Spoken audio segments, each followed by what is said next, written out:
హరి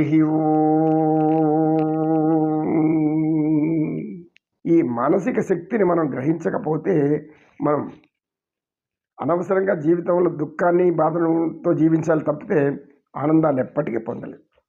ఆనందం పొందాలంటే ఏం చేయాలి? ఆనందానికి మార్గం వెతుక్కోవాలి. ఒక దారి ఉంది. ఆ దారి అంతా కూడా చీకటిగా ఉంటుంది. అక్కడైతే చీకట్లో దూరంగా మనకు కావాల్సిన వస్తువులు ఉన్నాయి. అమూల్యమైందో విలువైందో ఏదో ఎట్లా చీకట్లోనే పోతామా? పోం కదా. వెళ్తురు ఒక లైట్ పెట్టుకొని ఆ లైటు అనుసరించి జీవితాన్ని పొందుంటాం. కనుక మనకి ఇక్కడ ఆశించింది దొక్కాలంటే ఎవరు ఉండాలి? భగవంతుడి అనుగ్రహం ఉండాలి. భగవంతుడి అనుగ్రహం ఉంటే భగవంతుడు అనేవాడు మనకు జ్యోతి స్వరూపుడు. ఆ జ్యోతి దైవం అనే జ్యోతిని ముందర పెట్టుకుంటే నీకు అన్ని కనబడుతూ పోతుంది. నీ ఆశ ఫలిస్తుంది. అయితే ఆ ఆశ అత్యాశ దురాశ అయితే ఏమవుతుందంటే చాలా ప్రమాదం తెచ్చిపెడుతుంది. ఓ గ్రామంలో ఇద్దరు భార్యాభర్తలు ఉన్నారు. వారిద్దరూ పిల్లలు లేరు. పిల్లలు లేరు, భార్యాభర్తలు.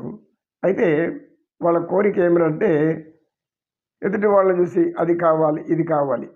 ఆ పక్కింటి వాళ్ళు ఈ పక్కింటి వాళ్ళు ఏదో ఒక వస్తువు కొనుక్కొచ్చుకుంటారు, కొత్త వింతైన వస్తువు. ఇప్పుడు అనేక వచ్చాయి కదా, ఫ్రిడ్జ్లని, వాషింగ్ మిషన్లని రకరకాల వచ్చేసాయి. సుఖాలు ఏమీ శ్రమ లేకుండా బట్టలు ఉతికే పని లేదు, ఇక నీళ్లు చల్లబరిచే పని లేదు. అవి అనేక విధాలుగా సుఖాలు. అన్ని సుఖాలు అమరేసరికి ఏమైంది? ఆరోగ్య సమస్యలు అన్నీ ఎక్కువైనాయి. ఎందుకు ఎక్కువైనాయి? మనిషి కష్టపడి చేసి పని చేసుకుంటూ ఉంటే చేతుల కాళ్ళు అలా ఊగుతూ ఉంటే ఆరోగ్యం ఉంటుంది. ఇప్పుడు అది ఏమైంది? ఈ ఆరోగ్యం కోసము ఇక అనేకలేవో ఉన్నాయి. ఆ కేంద్రాలకు వెళ్ళి ఆరోగ్యం పొందేదానికి డబ్బులు ఖర్చు పెట్టాలి. కనుక మన సౌకర్యాలన్నీ కూడా మనకు బాధలు కలిగించడానికే తప్పితే అవి సౌకర్యం మనం భ్రమలో ఉంటాం. సులభంగా పని అయిపోతుంది కదా. రోబో అని చెప్తే వాడు అన్ని పనులు చేసి పెడతాడు. తర్వాత మన కాళ్ళు చేతులు కదలు కొంతకాలానికి. ఎందుకు? ఏ పని నడిస్తే కదా. ఏదైనా పని చేసుకుంటే కదులుతాయి. కనుక ఇప్పుడు ఈ భార్యాభర్తలు ఏం చేశారంటే వాళ్ళని వీళ్ళు చూసి ఆశ కలిగింది. అటువైపు ఒక ఆలయం ఉంది. ఆ ఆలయం పక్కన ఒక పూజారి ఉండేవాడు. వీళ్ళిద్దరు నేరుగా పూజారి దగ్గర పోయారు. అయ్యా గురువుగారు, మాకు ధనం సంపాదించాలి, అది బాగా అంతా కూడబెట్టాలని ఆశగా ఉంది, మీరు ఏదైనా మార్గం చెప్తారా అని. ధనం సంపాదించి ధనం కూడబెట్టుకునే మార్గము తెలుసుంటే ఆయన పూజారి ఆ భేదస్థితులు ఎందుకుంటా ఆయనకి వీళ్ళ యొక్క ఆశ అర్థమైపోయింది. ఆయన అదే అనుకున్నాడు, అంత అదృష్టం ఉంటే నేను ఇక్కడ ఈ గ్రామంలో ఎందుకుంటాను, ఏదో భగవంతుడికి కైంకర్యం చేసుకొని జీవిస్తున్నాను, కనుక నన్ను వీళ్ళొచ్చి అడుగుతున్నారు అని ఆలోచించాడు. ఆయన ఆలోచించుకొని సరే వీళ్ళకి ఏదో చెప్పకపోతే మనకు మన పూజ మన దైవభక్తిని శంకిస్తారు వీళ్ళని చెప్పంటే మీరు ఇలా అలా వెళ్ళండి పడమటి దిక్కుగా వెళితే అక్కడ ఒక పెద్ద వెలగమాను ఉంటుంది. వెలగ పండు. ఆ వెలగ పండు మాను దగ్గర అక్కడ ఒక దేవత ఆ యొక్క వృక్షాన్ని ఆశించి ఉంటుంది. ఆమె దగ్గరికి వెళ్ళిపోయి మీరు ప్రార్థించండి అని చెప్పాడు. అయితే పూజారి నోటి నుంచి వచ్చింది కదా, అది దైవాన్ని ఆరాధిస్తున్న వ్యక్తి, దైవారాధన ఉండే వ్యక్తికి దైవ సానుగ్రహం ఉంటుంది. భగవంతుడు ఎప్పుడు ఆయనలో ఉంటాడు కనుక ఆయన మాట వేదము, ఆయన మాట సత్యము అవుతుందనేది మనకు అనేక మందికి అదొక ఆనందం. అంటే విశ్వాసం. ఆ విశ్వాసం నమ్మకం అన్నమాట. నమ్మకం విశ్వాసమే మనల్ని బతికించేది. ఏమేమో తీర్థం పోస్తారు. తీర్థం పోసేటప్పుడు ఏం చెప్తారు? అకాల మృత్యుహరణం, సర్వవ్యాధి నివారణం, సర్వభయదోష నివారణం, సకల శుభప్రదం, నారాయణ పాదోదకం, శుభం పావనం అని చెప్తారు. కనుక అప్పుడేమవుతుంది మన మనసులో, ఓహో ఇది తాగిన వల్ల మన శరీరంలో అనారోగ్యవంతం వెళ్ళిపోయి ఆరోగ్యం వస్తుంది అని అనుకుంటాం. కాబట్టి అంతా మనం అనుకోవడంలోనే ఉంది, అంతా మనసులోనే ఉంది అనేది కొద్దిగా జ్ఞానం ఉండే వారికి మాత్రమే అర్థమవుతుంది.